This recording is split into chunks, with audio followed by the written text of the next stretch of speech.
Good afternoon, everybody. Today is Wednesday, February 2nd. It's 1:33. This is the City of East Point Medical Marijuana Facility Application Committee meeting. Third or, I don't know, fourth? Fourth, thank you. We're really here for just a couple of things. I do want to do a couple of reminders and an update. Again, applicants, we ask that you not contact the committee members, elected officials, staff, or board. You have Rich Albright for any kind of communication. Hopefully this is the last meeting that we'll have. I know we have to allow for the 21 days for appeals to circuit court, and actually it's probably even more than that by the time some letters go out. After that, it's only the start of the process for background checks, security plan reviews, all the other investigations, and that's going to be quite timely. It's not going to be timely. It's going to take some time. And it's only when we get all of those back that we can actually start the review for approval. So we need all these different things. I do want to bring to everybody's attention, whether you're or not here, it has come to our attention that there are third parties and maybe even other applicants commenting outside on our review process. And we would hope that that would not happen. I could use stronger words. And so any applicants who are out there who are getting notifications or have any information that seems to be contrary to what you're being told by the city, please contact Rich Albright and let him know. An example I will give you is there's been a number of questions about freestanding structures and what applicants will be doing. Please be aware that there are a number of applicants who are going to demolish these obsolete structures and do new builds. So that is not something that will come up until we actually start the review for approval, when we actually start looking at the plans. So it's things like that, but we hear there's publications and letters going around, and we'd like to put a stop to that. Today, we have, it looks like we have about 5 of the applicants that we are going to be given a chance to address us. I believe, I don't know if number 7 or number 14, I know neither of them are coming, so I can just address that. You know, if you call it out? Madam Chair, you may want to just call out the applicant Okay. by name and the address. Okay. 2 of the applicants had questions about the flash drive requirement. Unfortunately, it was not listed as a requirement on the form that was signed and notarized. Thankfully, everybody else has put that in, which will make it easier for record keeping, but therefore we cannot. So is anybody here from applicant number 7, which is 989 Ventures Northern Roots? So gentlemen, we're going to have to, regardless. I'm not here on their behalf today, but I do know that they contacted our firm.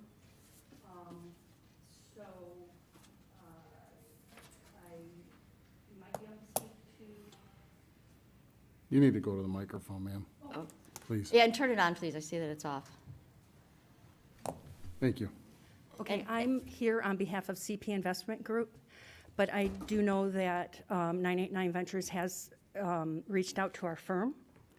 And so I may be able to address some things, or I don't. Okay. Thank you. I think actually we can complete this and the other one with the motion. So in this case, it's applicant number 7, 989 Ventures Northern Roots. They did not have a flash drive in their packet, but it was not clear that it was a requirement.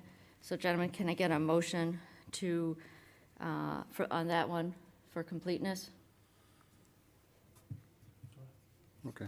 I'll make a motion then, applicant number. Wait, I didn't call roll, did I? No, go ahead. Sorry. We're here. Start at the beginning.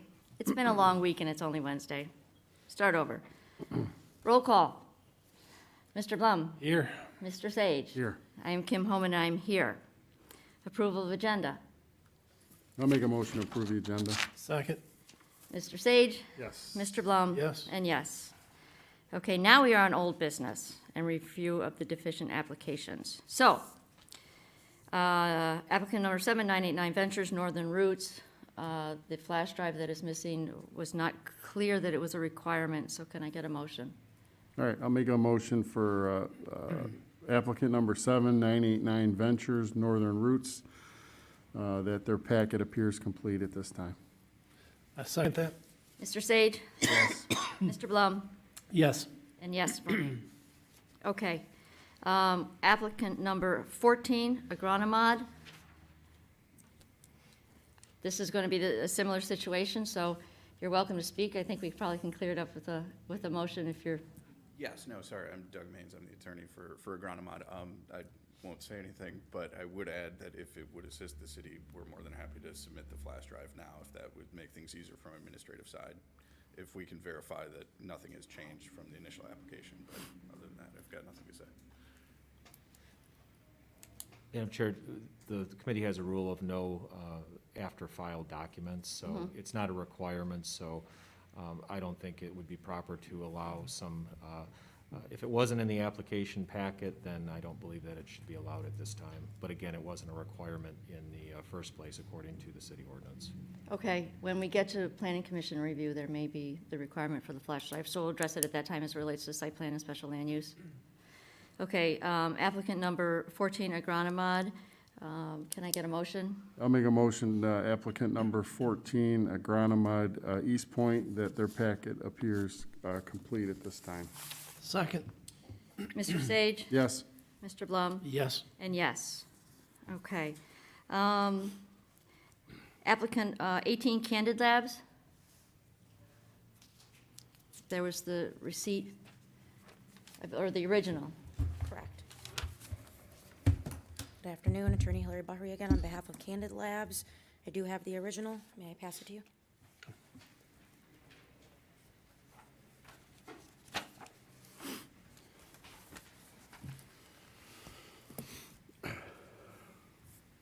Okay.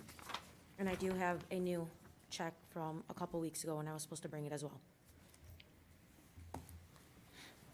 Okay.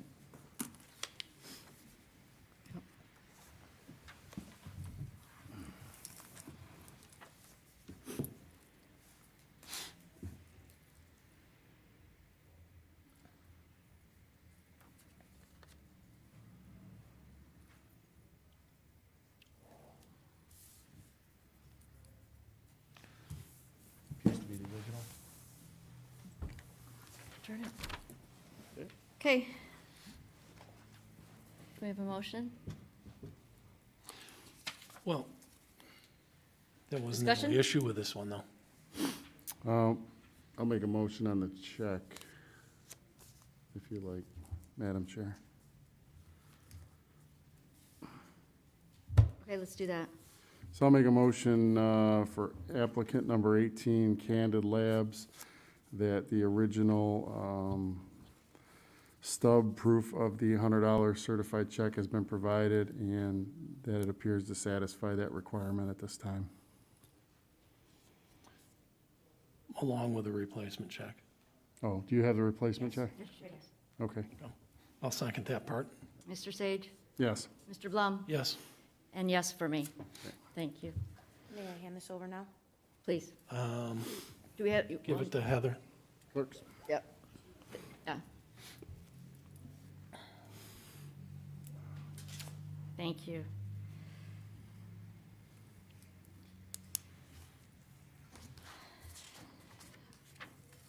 And then are we all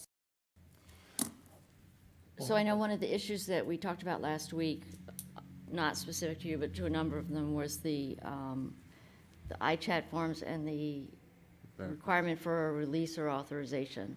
And I know that we have not had a chance that we had a number of applicants did not have the signed and notarized releases. I know I had just a time to preliminary review that. I don't know if you have done it. Again, it may be a confusion such as with the flash drive in terms of the required release. Well, I think that's a discussion that the committee members can have this afternoon. So, I mean, we read what the ordinance said, what the requirement was. I guess how was it listed on the requirements that were handed out? If I may, wasn't the attestation B also a release of the background information from the entity and the individual as well? So that was signed and notarized, and in my application, and I'm sure along with many other applications as well, So that was the very beginning of the paperwork that had to be submitted, and I know that was in my application packet. Yes, for attestation, I say that too many times. B is for courts, probation, selective service, employers, educational, banks, financial, governmental agencies, federal, state, and local, and there may have been another one. One of the reasons that we were requiring the release is that the release that we drafted is it was what is required by our local police department. I don't have the ordinance in front of me. I know that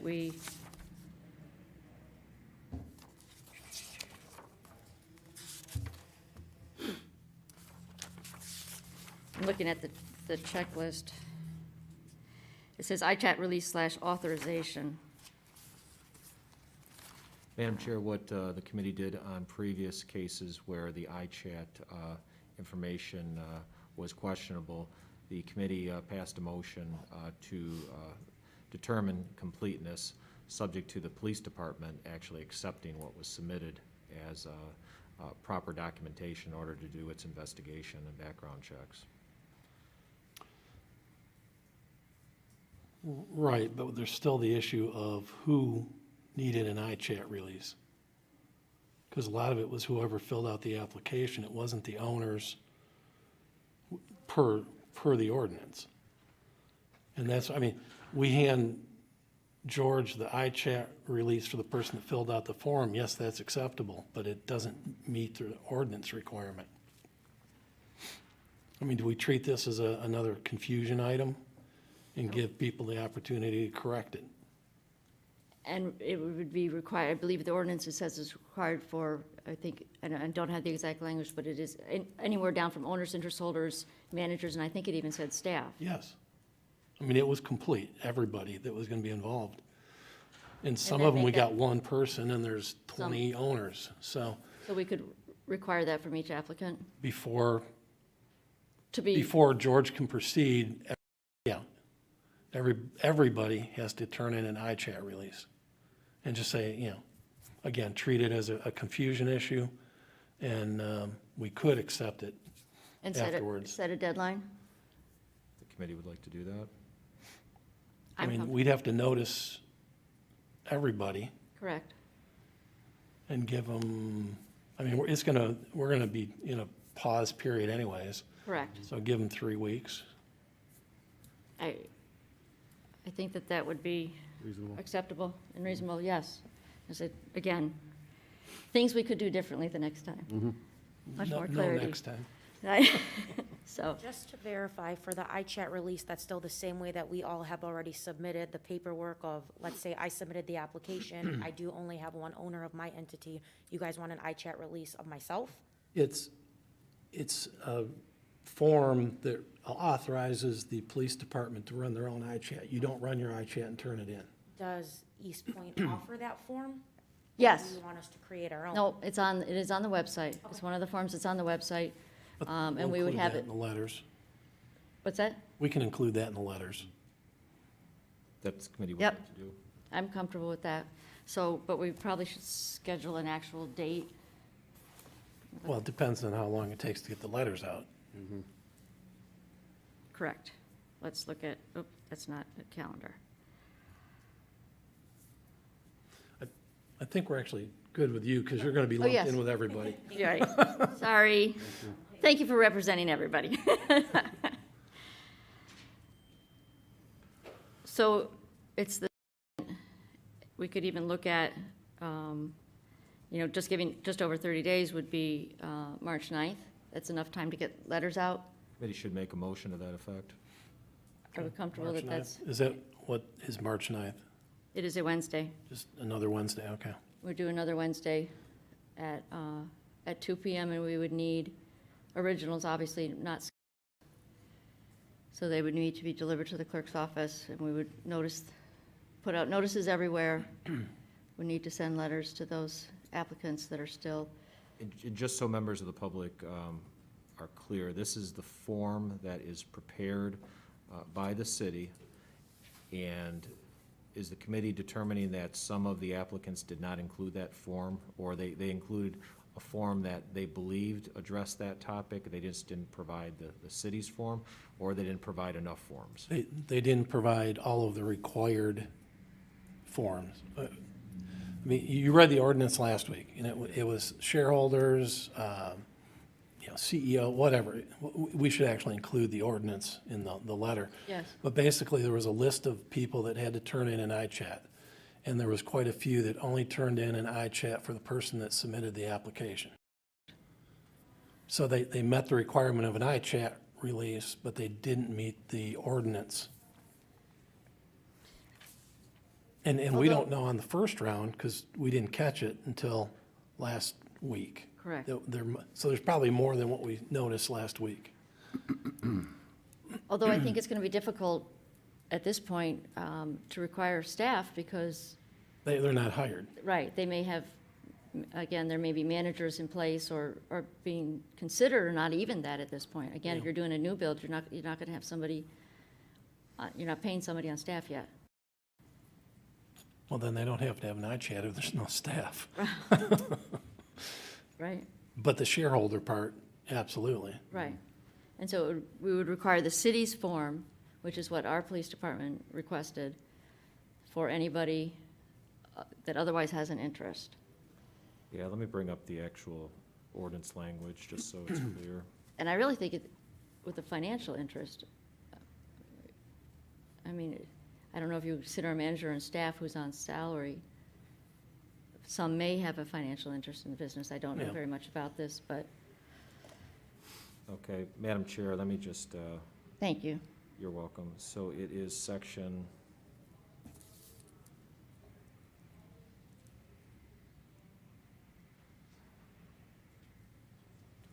Section 10-230.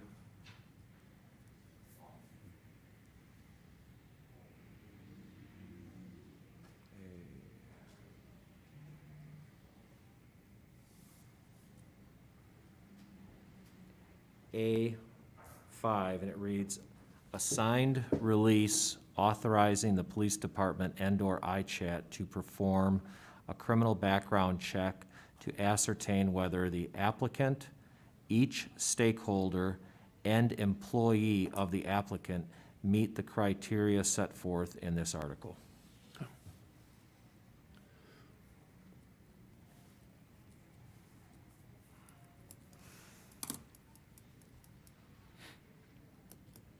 Okay. Well, I'll make a motion that we direct the city attorney to send certified notice to all applicants to, along with the ordinance language, requiring the iChat form to be completed and filled out, returned to the city no later than March 9th At 2 PM. at 2 PM. And let's not call it, it's actually the city's authorization, release and authorization. Yeah, The one, it's a one-page document, and we'll make sure that you have that, and we'll send that to all the applicants that are, So the committee would like the city attorney's office to prepare that cover letter and then include a copy of the city drafted form. yes, please. and the section of the ordinance that states who has to turn one in. Okay, I'll reference that in the cover letter. Yeah, And the deadline will be, it's Wednesday, March 9th at 2 PM. We will need the originals delivered before that date to the clerk's office with, of course, the applicant's name. And by this, we mean all applicants that at this time appear to have complete packets. All Correct. applicants that have complete I'll packets at second this that. time. Yeah, I'll second the motion. Is that a clean enough motion? I think so. Mr. Blum, yes. Mr. Sage? Yes. And I agree. Thank you. Okay, we have two more. We have applicant 3, CP Investment Hayes. There was a request for them to appear to clarify something, although I don't believe that notice was given for that first request, so we would want to give an opportunity at this time. And I can't remember what. Good afternoon, committee members. I'm here with Mr. Clint Pata, who's the owner of CP Investment Group.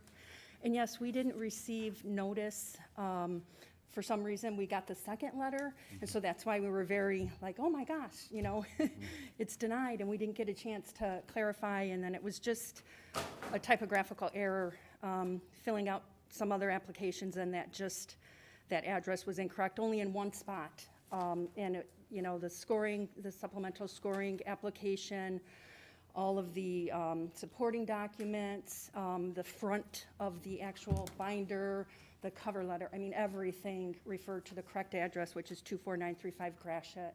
So hopefully, just clarifying that will allow you to deem that application complete, because we did actually go through it very carefully. We had a number of people making sure we had all the correct attestations and nothing was missing, and so we were like, oh my God, how could we have missed that address there?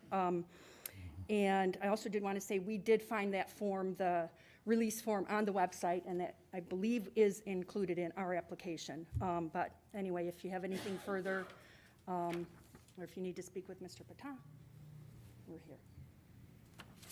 Gentlemen? Find the explanation reasonable. Yeah, actually, if you showed up at the last meeting that we were expecting you, we would have not had a problem. The only reason it was denied is like you didn't care enough to be here, and then we found out that it wasn't properly noticed. Yeah. He almost had a heart attack. Yeah. I'll make a motion for applicant number 3 to accept the explanation with the address discrepancy, and that their packet at this time appears complete. Second, Mr. Sage? Yes. Mr. Blum? yes. And yes. Thank you very much. Thank you so much. Okay. 7 is the other one, right? No, we did 7 already. We have an issue with I believe there was a check, and I don't know which applicant that is. And I left it on my desk.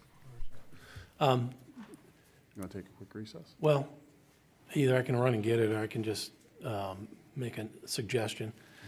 We did have one of the cashier's checks, it was a $100 one that bounced, and it was marked as refer to maker. That could be just about anything in the banking industry.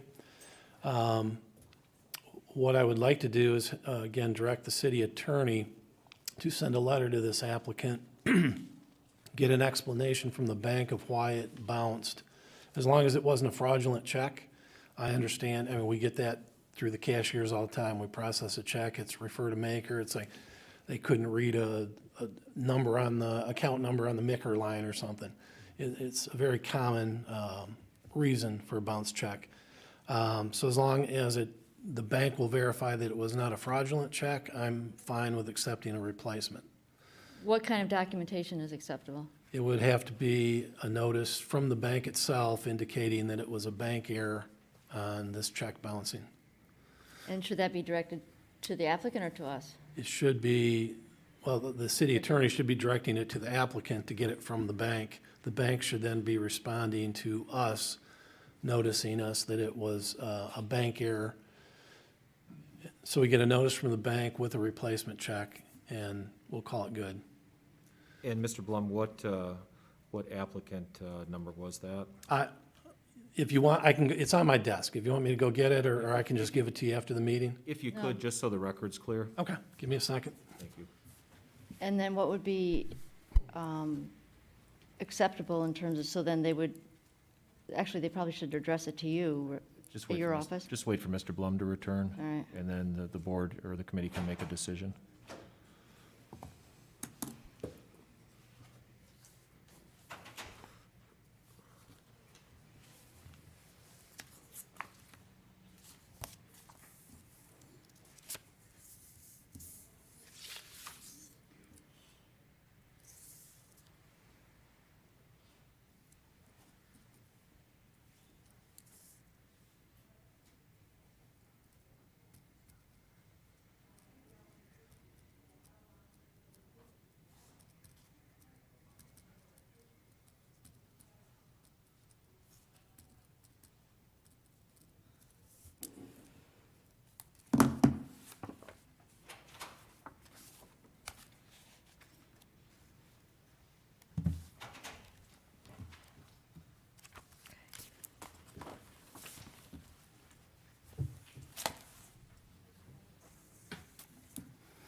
It is Common Sea Services, I don't see. which is the common citizen, number 10. Number 10, applicant number 10, MPM-R space X LLC, Common Citizen, 24545 Gratiot is the subject property. And Rich, I'll get you a copy of this after the meeting. Okay, thank you, Randy. I doubt anybody's here, but is there anybody from applicant 10? No? In lieu of having to meet again, what is acceptable in terms of, again, being transparent and ensuring that everybody is aware that we have received or not received the correct information or the accurate, appropriate information back? Unless you all want to be here again next week. It may take more than a week to get the bank response. So Go week. let's add it on the March 9th, 2 PM. Okay, That works, sure. Do you need a motion on this? I do. You want to make a motion? I thought I already had, but, No, we're going to know another one. okay.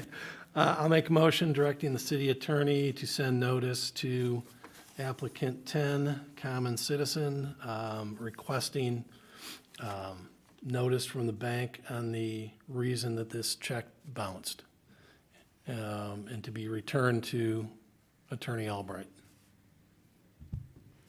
For the Well, March 9th. sounds good to me. On March 9th by 2 PM, and we'll hold Yeah. a quick session for anything that's needed at that time, anything that may arise between now and then. I will second that. Mr. Blum, Yes, Mr. Sage, Yes. and I say yes. Do we have any other items? survey. Point of order, there is no hearing of the public on the agenda at these meetings.